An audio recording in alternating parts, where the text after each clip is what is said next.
Glissshop.com, le spécialiste des sports d'hiver, est heureux de soutenir Coup de Poudre. Glisshop est le partenaire idéal pour vous équiper de la tête aux pieds et assurer votre sécurité.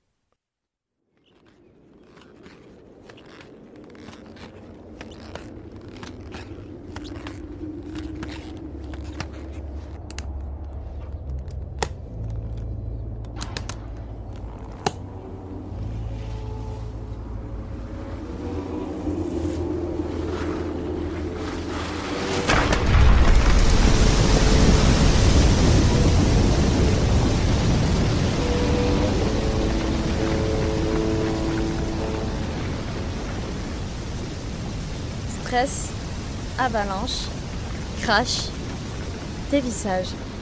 Coup de poudre, le podcast qui parle accident de ski par Skieur Magazine. Bien que magnifique, la montagne reste un lieu de tous les dangers. Mais malgré cela, on continue de la grimper, de la skier, de la dévaler. On aime ce risque et l'adrénaline qu'il provoque, car on est avant tout des passionnés. Alors embarquez avec nous pendant les minutes qui vont suivre dans des récits de mésaventures à ski. Prêt à vous lancer ? Alors c'est parti !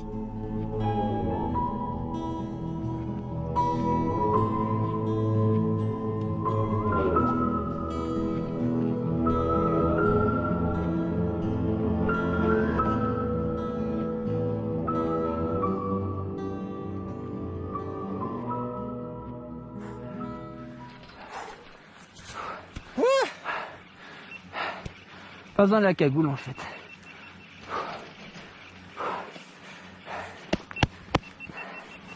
C'est hyper bon hein. C'est bon. Je pense que les rennes derrière là-haut là, Ouais. ils vont être fulments. Bah c'est quand tu veux. Ouais. Oui.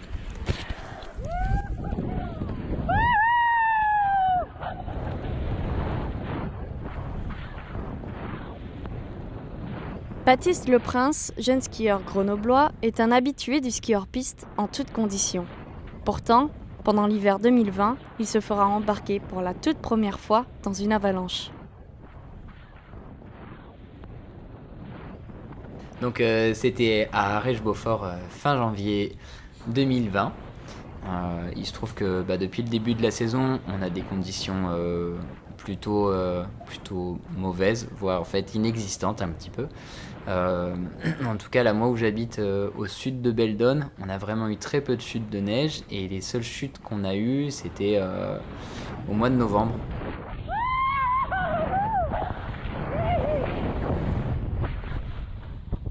Oh mec, énorme ça.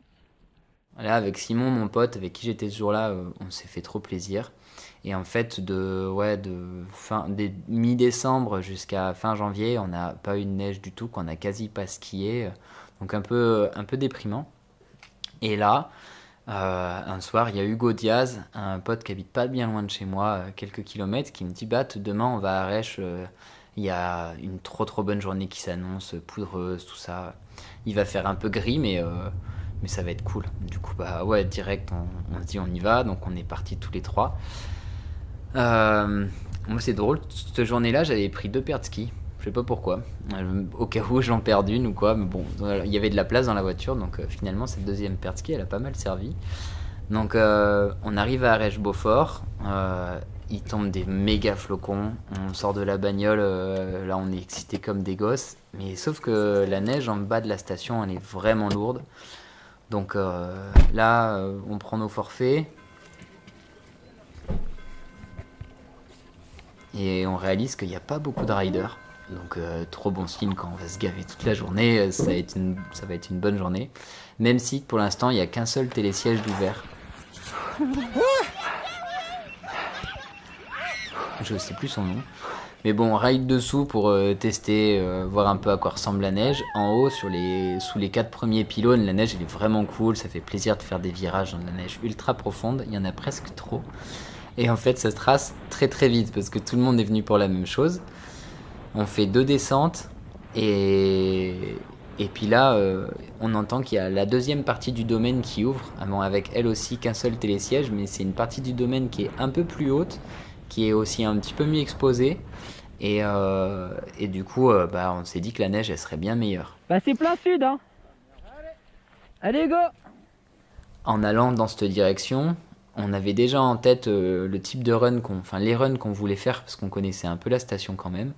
Et on choisit donc sur le chemin pour aller au Planet, je crois. On prend une pente de la même expo que celle qu'on va faire. Et là, on se rend compte que la neige est bien meilleure, encore plus fraîche. Et bon, il n'y a pas de signe de mouvement, donc ça nous conforte dans l'idée qu'il n'y a pas trop de risques. En plus, qu'il n'y avait vraiment pas beaucoup de vent. Enfin, même sur la première partie de la journée, là, on n'avait pas remarqué de signe de vent. Donc, pas trop d'affolement par rapport à la stabilité de la neige. Et en fait, la réalité des choses, c'est que on était parti un peu trop vite et on avait oublié de regarder la couche en dessous. En fait, il y avait tellement de neige qu'on ne savait même pas ce qu'il y avait au fond. Et en fait, il s'avère que dans pas mal de faces, il y avait de la glace. Mais ça, on va y revenir plus tard. Bref, du coup, encore plus euphorique, on prend ce télésiège. Et le truc, c'est que on allait de plus en plus vers l'euphorie, quoi. Il y a un moment où tu pensais plus qu'au plaisir du truc et t'oubliais un peu tout le reste. Et là, c'est là que ça commençait à être dangereux, mais bon. Et donc, on prend le télésiège du Planet. Je sais plus comment il s'appelle ce télésiège. Et arrivé pratiquement en haut, pas loin de la gare d'arrivée, on voit sur la droite un couloir qui se dessine en plein dans la forêt. Donc voilà, c'est un couloir de forêt, hein, c'est pas un couloir avec plein de cailloux partout, des barres à sauter, mais c'est un truc fun, quoi. On sait qu'on va se faire plaisir, donc c'est vrai qu'il n'y a pas, comme il n'y a pas de barres rocheuses, pas de tout ça, t'as l'impression que c'est un petit peu moins dangereux. En fait, c'est pas forcément vrai parce qu'il y a des arbres et c'était ça le gros danger du truc. Du coup, on sort du télésiège et puis là, derrière nous, on regarde et il y avait sur le télésiège 4 places, je crois, 3 sièges derrière nous, il y avait une bande d'enragés comme nous. Enfin, tu voyais qu'avec la largeur de leur ski, ils cherchaient à faire la même chose, quoi. Donc bon, on s'est dit là, c'est soit on fait ça au premier run et on l'a en première trace, soit c'est sûr, quand on va repasser à la deuxième descente, il y a des gonzes qui seront passés dedans, quoi. Donc, bref, dans cet esprit un peu de compétition débile, mais que t'as tout le temps, mine de rien, on se lance, on va au-dessus du couloir, et puis là, il y a Simon Hugo qui était un peu plus dubitatif que moi. Hugo, pas trop encore, il était bien chaud d'y aller, lui. Et Simon, lui, lui, il était clairement en retrait, il avait décidé qu'il irait plutôt en troisième trace, tant pis pour la première, il avait senti qu'il y avait un truc qui allait pas spécialement à cet endroit-là. Et puis moi, je me suis dit que de toute façon, vu l'inclinaison de la pente, tout ça, je pouvais toujours tracer tout droit et m'en sortir. J'avais vu qu'il y avait un petit échappatoire, donc bref, depuis le haut du télésiège, j'avais quand même déjà bien analysé le truc. J'allume la GoPro, je pars, et là je fais ouhou, comme d'habitude, comme je kiffe trop faire. Et là, d'un seul coup, je vois des fractures partout autour de moi, mais vraiment des grosses fractures. Et c'était assez étonnant parce que, en fait, ça a fracturé et d'un seul coup, c'est parti. Habituellement, tu sens qu'il y a un petit laps de temps, quoi. Et en fait, là, tu sentais qu'il y avait une grosse masse de neige qui s'est déplacée d'un seul coup. Donc, ça m'a un peu surpris. Mais bon, à ce moment-là, il n'y avait rien de trop grave. Je pouvais tirer tout droit, j'arrivais à me dépatouiller entre les arbres. Mais déjà, là, à ce moment-là, fallait pas que je tombe. Parce que là, si je tombais là, c'était clair que je pouvais pas m'en sortir, quoi. Enfin, en tout cas, je partais avec l'avalanche et je sais pas où j'arrivais. Donc, je skie tout droit sur l'avalanche. Et puis là, je rencontre cette espèce de grosse vague que t'as au bout de toutes les avalanches. Je sais même pas si ça a un nom, ce truc. Mais en gros, t'as l'avalanche qui passe par-dessus la couche en place et ça fait une espèce de grosse bosse. Et puis toi, t'arrives droit dessus et je sais pas si la pression de la neige ou si c'est juste que ça dessine une bosse, mais bref, tu t'envoles en l'air. Et sauf que t'as pas du tout prévu ça. Il y a Julien Lopez qui s'était fait avoir avec ça dans sa vidéo d'avalanche là, qui a fait le tour du web. Et lui, il se prend la même boîte que moi, quoi. C'est un truc, ça t'envoie, tu pars à cul, t'es allongé complet en l'air. Et là, tu sais plus où t'habites. Et je sais pas comment, je suis ratterri à moitié sur le dos, je me suis remis sur les skis, j'étais à moitié dans un arbre, mais bon, ça va, c'était un petit arcos, du coup, l'arbre, il m'a pas stoppé. Et là, je me retrouve sur mes skis, mais bon, tu gagnes tout ce que tu peux, tes muscles et tout, mais j'avais l'impression de pas avoir fait d'effort pour ça, quoi, c'était cadeau. Et là, c'était trop cool. Et puis, avec un peu d'adrénaline et tout, je sais pas, je me dis bon bah tout va bien, je suis passé devant l'avalanche, en fait devant moi j'étais dans un champ de neige, tout allait bien. Et là il me reste quoi? Il me reste, je sais pas, une centaine de mètres avant d'arriver au prochain bout de forêt. Et dans les 50 prochains mètres, sur ma gauche, il y a l'échappatoire en question. Et je ride, tout va bien, et je sais pas pourquoi, j'ai pas pris la décision de prendre l'échappatoire et de me barrer. Je me suis dit non, non, je veux continuer dans cette ligne, je veux garder ma vitesse, je veux aller jouer dans les arbres là-bas. En fait, je crois qu'à ce moment-là, j'avais pas réalisé ou oublié, je sais pas ce qui s'est passé. Mais bon, j'ai pris une prise de risque qui était bien trop importante parce que je connaissais pas le spot. Et même si du haut du télésiège, j'avais vu que ça passait, bah en fait, ce qui se passe, c'est que comme j'ai quand même tiré tout droit, je suis arrivé à Macbal dans les arbres et là en fait bah, si je pouvais pas arriver à cette vitesse là dans les arbres parce que sinon je me faisais mal en arrivant dedans, donc j'ai pas eu le choix que de freiner et de trouver un petit passage. Et en fait au moment où je freine là, j'ai donné tout ce que je pouvais, j'ai appuyé toutes mes forces en allant faire un virage à gauche, mais un virage vraiment en dérive quoi, pour pas trop perdre de vitesse et puis après me remettre dans la pente. Et en fait la neige il y avait tellement de neige que de faire une longue dérive comme ça, c'est vraiment super technique sans perdre son équilibre. Et là, je suis parti à cul. Puis quand j'ai vu un petit bout de sortie et que j'ai remis mes skis dans la pente, j'étais quasi arrêté. Et en fait, là, à ce moment-là, il y a ma GoPro qui coupe. On entend juste... Ok.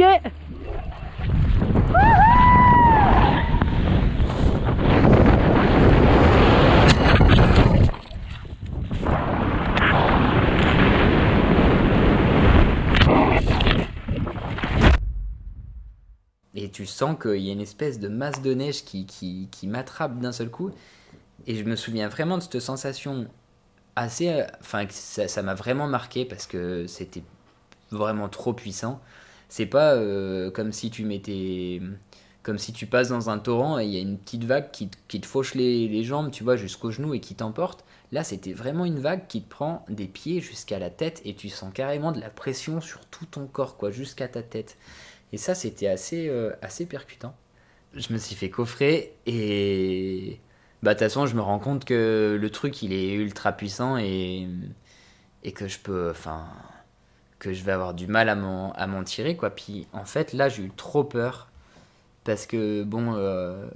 en faisant du freeride, il y a quand même... J'ai lu plein de témoignages d'avalanche et tout. C'est quand même un sujet que tu suis. Voilà. En plus, moi, j'adorais ce sujet. Dans mes études, j'avais pu faire un rapport sur les avalanches. Du coup, en mine de rien, je connaissais quand même bien le phénomène. Mais bon, tous ces témoignages d'avalanche, ils m'ont rappelé que quand tu te prends une avalanche et que tu es en forêt et qu'il y a des arbres, en général, c'est vraiment pas bon signe, quoi. Tu te retrouves en confetti coincé entre l'avalanche et un sapin et ça fait jamais du beau travail. Et j'ai vraiment eu peur de me faire découper en rondelles, quoi, par le poids de l'avalanche. Bref. Du coup, là, j'ai vraiment eu les jetons. Et en fait, même pas, je sais pas, même pas en 5 mètres de glisse avec l'avalanche, je sens un corps dur contre moi. Et très vite, je me rends compte que c'est un arbre, quoi. Sauf que c'était vraiment un arbre mastoc, et je pense que j'ai eu de la chance que ce soit un gros arbre, parce que ça serait peut-être pas passé comme ça si c'était un arbre un peu plus fin sur lequel je me serais fait plier. Là, donc, c'était un arbre qui était tombé, je sais pas, soit par vieillesse, soit une tempête. Bref, il était tombé vraiment à la perpendiculaire de la pente, et du coup, il faisait vraiment barrage. Et donc, moi, l'avalanche, elle m'a amené contre cet arbre. Je me suis retrouvé complètement allongé dessus. Et ouais, je sens encore cette grosse pression dure là sur tout mon buste. Et puis tu sens encore que l'avalanche, elle pousse, et sauf que du coup, j'ai senti une pression, puis une deuxième, puis une troisième, et là enfin, je crois que ça s'est arrêté. Mais sauf que à chaque pression, bah en fait, mon corps, il était de plus en plus petit, et tu sais, t'as un moment où tu te dis, putain, quand est-ce que ça va s'arrêter? Je vais pas exploser, quoi. Bref, du coup, bah, bonne nouvelle, j'ai pas explosé. Mais sauf que là, moi, je suis dessous, je vois plus rien, j'entends plus grand chose, mis à part le bruit de mes oreilles qui frottent sur le casque, et j'ai presque l'impression qu'en fait, ma tête, elle glisse à l'intérieur de mon casque, et mon casque, il est complètement pris dans la neige. Donc, c'est pas une sensation très agréable à ce moment-là, et je sais pas comment, mais j'ai réussi avec ma main droite à venir dégager mon visage Et en fait ça, et ça je tiens vraiment à le dire, c'est super important, ça c'est parce que je skie sans dragon. J'ai vu la vidéo de Michael Bimbos qui s'était fait coffrer, puis j'avais déjà entendu dire qu'il fallait pas mettre les dragons et tout. Alors moi qui viens du ski de fond, pas mettre les dragons, c'est un truc, ça me gênait vachement au début, parce que j'ai toujours eu l'habitude de pousser dessus. Et sauf que bah, le jour où je les ai coupés, et bah là je m'en suis vraiment remercié, parce que j'ai perdu mes bâtons.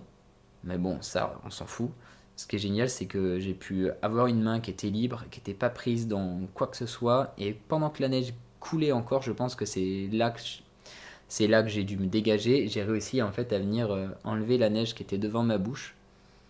Et même si tout mon corps était complètement sous l'avalanche, j'ai pu avoir un peu d'air. Et alors c'est pas en mode j'ai dégagé ma bouche, puis après j'ai pu dégager tout le reste. En fait, j'ai juste pu dégager ma bouche et c'est le seul truc que j'ai réussi à dégager. Le reste, je pouvais pas creuser. Et sauf que dès que j'ai dégagé ma bouche, il y avait de la neige qui m'est retombée dedans, puis j'avais la bouche qui était complètement pleine, comme si quelqu'un avait fourré une boule de neige ultra compactée et que j'arrivais pas, enfin que je pouvais pas cracher quoi, donc pas cool. Et bref, bon là du coup de toute façon je fais l'état des choses, je suis coincé, heureusement j'ai un peu d'oxygène, mais en fait c'est même aller plus vite que ça. Enfin, là j'en parle, ça a l'air d'aller vite quoi, mais en fait ça se passe en, je sais pas, même pas 3 secondes quoi. Et j'ai eu super peur, j'ai été ultra excité, je voulais donner toute la force que j'avais dans n'importe quel muscle de mon corps pour essayer de gagner un petit peu de jeu dans la neige, et là je me suis pissé dessus. Et ça m'a, enfin après coup ça m'a surpris, enfin ça m'a pas surpris, mais j'ai trouvé que c'était une défense du corps qui était ultra efficace parce que ça m'a permis de me détendre. Tu sais, quand tu pisses, ça fait du bien. Et bah là, ça m'a fait pareil. Sauf que, bah, tu sais, après, j'ai arrêté parce que, bon, t'es dans la neige, machin, donc tu sais, j'ai repris juste le contrôle de mon corps, mais ça m'a permis de faire, de me poser un petit peu, de faire un peu l'état des choses. Et sauf que bah là, l'état des choses, il était un peu compliqué, quoi. J'avais les jambes qui étaient prises dans la neige, j'avais le buste qui était complètement pris contre le sapin. euh, le sac, il voulait partir sous le sapin, mais du coup, en fait, il était emporté par la neige et la sangle ventrale, en fait, elle appuyait sur mon abdomen et en fait sur mon diaphragme, et du coup en fait mon diaphragme il avait beau essayer de gonfler mes poumons, en fait c'était la seule partie d'air que j'avais encore souple du corps pour gagner de l'air, mais en fait eh ben, c'était pas souple à cause de cette sangle, et cette sangle j'ai cru qu'elle allait me tuer quoi, parce que j'arrivais plus à respirer. Bon là tu parles, t'es calme, t'es dans un appart, tout va bien, mais sauf que tu viens d'avoir la peur de ta vie, en plus de ça tu fais du sport, t'as le cœur qui bat vraiment vite, t'as besoin d'oxygène quoi, et c'est vraiment une sensation super horrible quoi de pas pouvoir respirer à ce moment-là quoi. Et, euh, et là, c'était marrant, je me suis projeté le lendemain dans la peau de quelqu'un d'autre en train d'ouvrir le magazine et de lire Un mort à Arèche-Beaufort, et c'était moi quoi. Et bon, bref, ça c'était le gros moment de peur. Donc là, tout s'est très mal passé. Et après que je me sois pissé dessus, que j'ai fait l'état des choses, que tout ça, j'ai capté que j'avais mes pieds qui étaient encore dehors de l'avalanche et que j'avais encore un ski qui était attaché. Alors, dans le réflexe de vouloir me libérer, j'ai voulu déchausser mon ski parce que j'avais un peu les jambes qui étaient dehors. J'ai voulu déchausser le ski, sauf que là, je me suis dit, ouah, c'est une énorme connerie ce que tu es en train de faire. Autant, tes potes là-haut, ils savent même pas que tu es dans une avalanche. Parce qu'habituellement, alors c'est peut-être qu'il faudrait pas le dire, mais ça arrive de temps en temps de déclencher des plaques, ou alors d'avoir juste du slough qui te suit. Et bon, bah, à un certain niveau de ski, ça arrive souvent que, en général, t'arrives avant ton slough ou avant la petite plaque que t'as déclenchée si c'est pas un gros truc, si c'est pas un gros volume de neige qui se déplace. Et si tout s'est bien passé, si t'es pas tombé, si tout ça, mais bon, comme tout se passe relativement bien depuis que je fais du freeride et que ses potes, ça fait je sais pas combien de sorties qu'on fait ensemble, et bah à chaque fois, ton pote il est en bas devant l'avalanche et tout s'est bien passé, et la seule chose que tu fais c'est rigoler, et t'as pris un peu d'adrénaline et t'es limite content quoi. Et en fait là ça se trouve mes potes eux, ils savaient pas du tout que j'étais dedans, et donc ce ski, c'est je me suis dit bah il faut que je le laisse sortir. J'ai hurlé tout ce que je pouvais, et avec mon ski, je faisais comme si je faisais coucou avec ma main, et je me suis dit ça va être trop bien quoi, ça va être mon petit fanion pour qu'on me retrouve. Et, euh, et là j'ai entendu mes potes. Et là, c'était trop cool. Là, j'étais vraiment trop content parce que j'étais soulagé du fait que eux soient pas pris dans la plaque. Parce que là, si on avait été tous les trois dedans, autant dire que on aurait pu y passer un moment, hein. Moi, en plus, par réflexe, je me souviens que avec mes dents, j'ai essayé d'enlever mon gant pour gratter la neige, j'ai essayé de m'en sortir et c'était une grosse connerie parce que du coup, j'avais la main qui était gelée quand ils m'ont sorti mes potes. C'était vraiment, j'avais la main trop gelée, c'était horreur.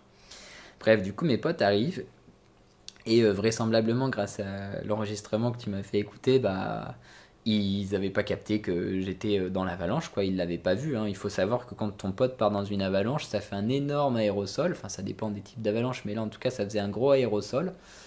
Et tu vois pas ton pote. Tu sais pas où il est. Enfin, ça masque complètement, quoi. Ça fait un nuage et autant ton pote, il est bien plus bas. Bref. Donc, il faut vraiment rester vigilant. Ok.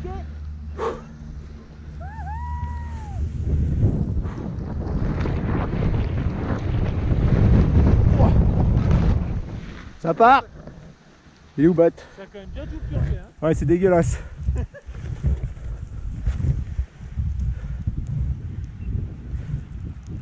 Va falloir quand même se méfier un peu, hein. Je crois. Il est où, Bat? Il est parti avec ou pas? Je pense qu'il a dû aller plus vite.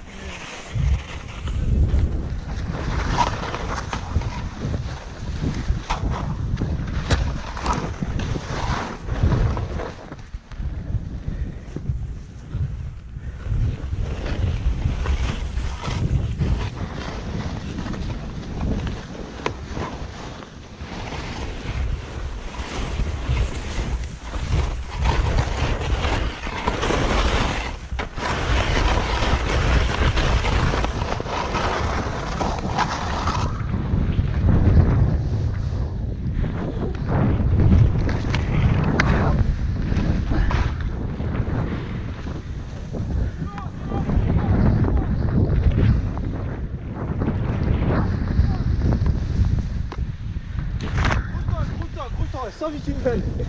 Sors vite une pelle. On est là, Bat, on est là.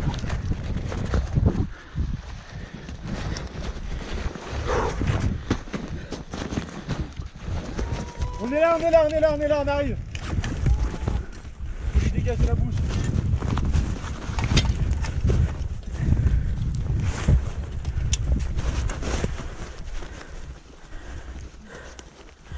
Allez, vite, c'est bon. Putain. Grouille-toi, Simon, putain. Donc moi, je me dis, c'est cool, ils vont me sortir de là. Et puis en fait, ça a mis un temps de ouf entre le moment où ils sont arrivés, ils ont capté la situation. Parce que, bah, en fait, c'est pas un mec qui est planté droit comme un i dans un bloc de neige. Il y a plein de situations différentes. Et bah là, la situation, ils l'ont pas tout de suite compris. Non, dessus, Simon, c'est trop bas. Putain. C'est trop bas, Simon. Je le vois pas. C'est trop bas. Ouais, mais je remonte. Remonte. Oh putain. T'as Simon, tu le gèles. C'est bon, là? Hugo a été très réactif et il a super vite sorti son matos et ça, c'était génial.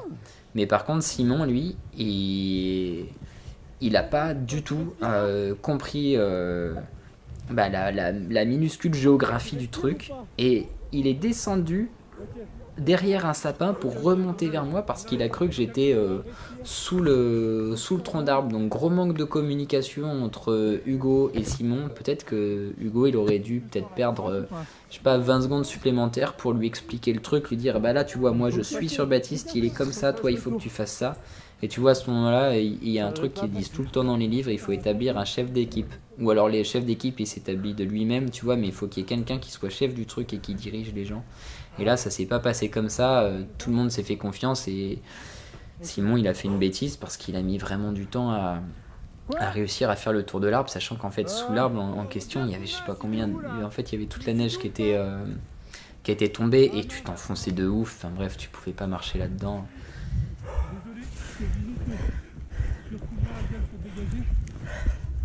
Tu me dis, hein, si t'arrives à respirer là, toujours.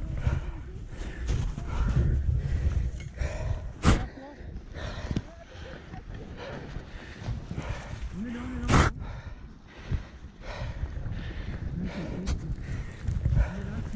pied au-dessus pour dégager. Ça va, Catherine? Attention, on est en dessous. Putain, mais impossible de monter là. Et puis bah Simon, il a fini par réussir à me rejoindre. Et en fait là je me suis trop énervé parce que j'ai capté qu'ils comprenaient pas du tout comment j'étais foutu. Dès qu'ils essayaient de me sortir de là, il y avait de la neige qui me retombait sur la bouche. Attention, dégage la bouche, dégage la bouche. Attends. Non, ça bougera pas, ça bougera pas. Attends, garde ta pelle, je vais prendre la mienne. Bat, est-ce que ta bouche c'est bon?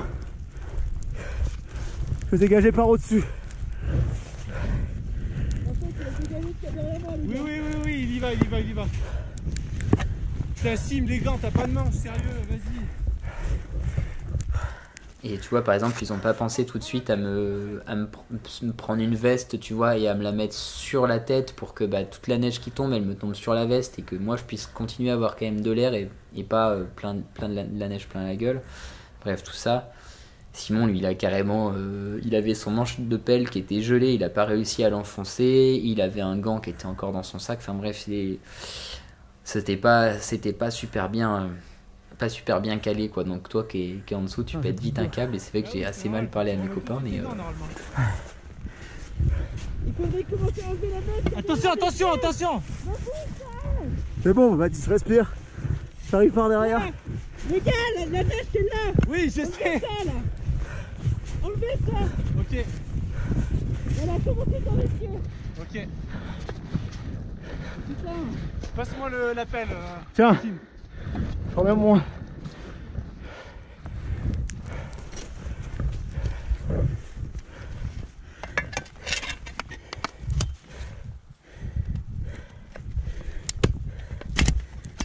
Ouais.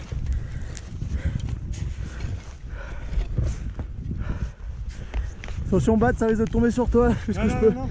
Enlevez la neige c'est derrière. Derrière. Prenez la neige de là, appelez-moi là-bas. Go, au-dessus de moi. C'est derrière. Enlevez la neige c'est derrière moi. Moi c'est avec mon tag. Ok. Je suis derrière. Ok. Je suis derrière, Bat. Voilà, tu enlèves la neige, tu passes de mon cul et tu remontes jusqu'à mon dos. Attention, il y en a un gros paquet, ça va être...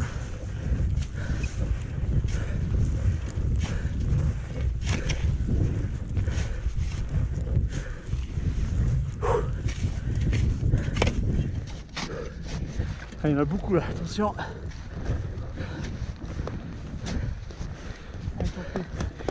Il y a l'arbre là, il y a l'arbre. Regarde. Ah mais bon, je suis dessus là. Monte un peu plus haut.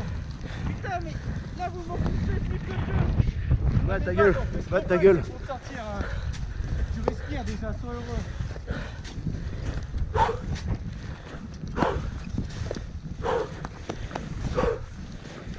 T'as rien de cassé? Non, rien, je vais bien.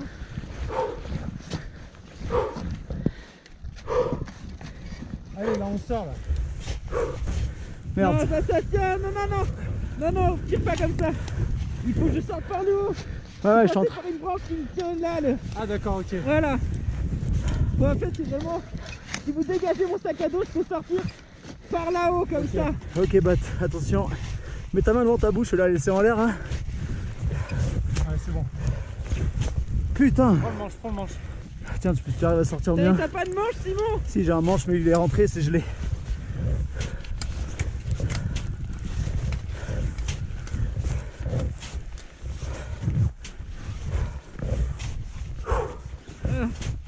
Ah, c'est bon, on y va. voilà, du coup ils finissent par me sortir. Je sais pas combien de temps ça a duré parce que l'enregistrement il le donne pas. Moi je dirais que ça a duré quand même entre 5 et 10 minutes à être pris là-dessous. Les premières secondes elles ont vraiment été vraiment horribles et tout le reste, même si mes potes étaient là, le fait qu'ils soient désorganisés, que je sente quand ils parlent entre eux qu'ils communiquent pas du tout et qu'ils arrivent pas à comprendre le truc et que j'ai super peur, une peur peut-être en fait infondée parce qu'il y avait plus de neige, mais j'ai vraiment peur qu'il y ait une suravalanche. Et en fait, il n'y avait pas du tout de suravalanche possible parce que en fait, il y a toute la neige qui était partie et dessous, il se trouve que c'était vraiment de la glace Et ça, c'est la grosse bêtise du truc, c'est que bah, on n'a pas juste mis un coup de bâton pour regarder la gueule de la neige en dessous, quoi. S'il y avait eu de la cohésion, ça se serait certainement bien mieux passé. Et aussi, le gros problème de cette configuration de pente, c'est que quand je suis retourné après, j'ai vu que c'était vraiment très raide le départ. Et pourtant, c'était vraiment bien moins raide quand je me suis lancé dedans. Et ça, c'est dû au fait qu'il a énormément neigé. Et que la pluie neige, plus ça linéarise la pente. Et en fait, t'as l'impression, tu peux avoir une cuvette. Et en fait, quand toi t'arrives et qu'il y a plein de neige, et ben en fait, ça fait un truc tout droit. Et tu te dis, ah bah c'est bon, la pente elle est régulière. Les points d'ancrage, ils sont partout pareils. Je vais pas déstabiliser la pente à un endroit précis. Mais en fait, c'était complètement pas vrai. Le dessous, c'était une pente dangereuse, quoi. Voilà. En sortant de l'avalanche, et ben en fait on a vu sur quoi j'étais tombé. Et j'étais vraiment tombé sur un sapin qui était tombé, lui qui était tombé avant moi. Et il se trouve que sur ce sapin, il y avait des milliers de picots d'enfeuilles de vieilles branches qui étaient pétées et qui étaient pointues, sur lesquelles sur lesquelles j'aurais clairement pu m'empaler. Et je sais pas comment, mais je suis tombé pile au bon endroit. C'était juste, c'était pas mon heure, quoi. Mais là, tu te dis que ça. Enfin, bref. C'est pas imaginable, mais ouais, j'ai vraiment eu du cul, quoi. Parce que voilà, tomber en forêt, c'est vraiment des avalanches super dangereuses. Je pense qu'il faut vraiment redoubler bien plus de prudence en forêt que sur une phase freeride où bah, derrière tu te fais ensevelir, mais tu vois, t'as peut-être un peu moins de. T'as pas un obstacle physique, quoi. Et ça, l'obstacle physique, ça peut être vraiment dangereux. Et donc je sors de cette avalanche, j'ai perdu un ski, un bâton, et du coup je suis retourné à la voiture pour chercher ma deuxième paire de skis. Et puis les conditions étaient vraiment trop bonnes, j'avais quand même ultra mal à une côte, mais je me suis dit vas-y, de toute façon, faut pas rester là-dessus. Si tu vas maintenant à la bagnole, c'est une trop grosse connerie, tu vas avoir peur derrière, peut-être toute ta vie, tu vas pas réussir à reskier. Et du coup, je me rappelle d'une discussion que j'avais eue avec mon père. Il était parti sur un photoshoot avec Adrien Coirier, qui est un rider des Arcs, et qui lui avait raconté, je crois qu'après sa chute, en fait, il était retourné exactement sur la même barre, et puis il l'avait ressauté. Mais voilà, juste pour se dire, bah c'est bon, là, je me suis battu avec moi-même, et derrière, je peux reskier libre, tu vois. C'était juste une erreur de ma part, ou c'était juste pas le bon moment, quoi, mais en aucun cas, faut que j'arrête de skier. Du coup, on est allé skier. Une bonne partie de l'après-midi, on a sauté des barres malgré que j'avais trop mal à ma côte. Et puis j'ai essayé d'aller retourner chercher mon ski, mais jamais trouvé. Par contre, un pote, il y a quelqu'un qui l'a retrouvé, je crois, pendant le confinement. Du coup, il faut encore que je me déplace pour aller le chercher, je n'y suis toujours pas allé. Mais voilà, je suis content que ce soit bien terminé. Et mine de rien, j'ai appris quand même plein de choses pendant cette expérience. Je sais pas si c'est pas téméraire, mais j'avais quelque part une curiosité face à l'expérience de ce truc-là, tu vois, qu'est-ce que ça fait de vivre en fait ce truc. Et je dirais pas que j'avais envie de le vivre, mais en tout cas j'ai eu des réponses sur ce que ça fait de vivre ce truc-là. Et surtout j'ai eu plein de réponses aussi pour comment faire pour éviter de vivre ce truc-là, et puis peut-être un petit peu mieux structurer ton groupe, vérifier que tes potes ils soient vraiment, qu'ils aient vraiment le niveau pour te sortir de ce genre de situation. Et voilà, il faut faire des exercices. Moi, c'est vrai que tout le temps, au début de saison, déjà, juste un truc, je me pose pendant, je sais pas, peut-être 10 minutes, et j'essaie de m'imaginer dans une situation, et je ferme les yeux, et je me dis, qu'est-ce qu'il faut faire? Tu vois, et juste ça, déjà, c'est pas mal. Bon, après, il faut faire aussi plein d'exercices avec le DVA et tout, mais.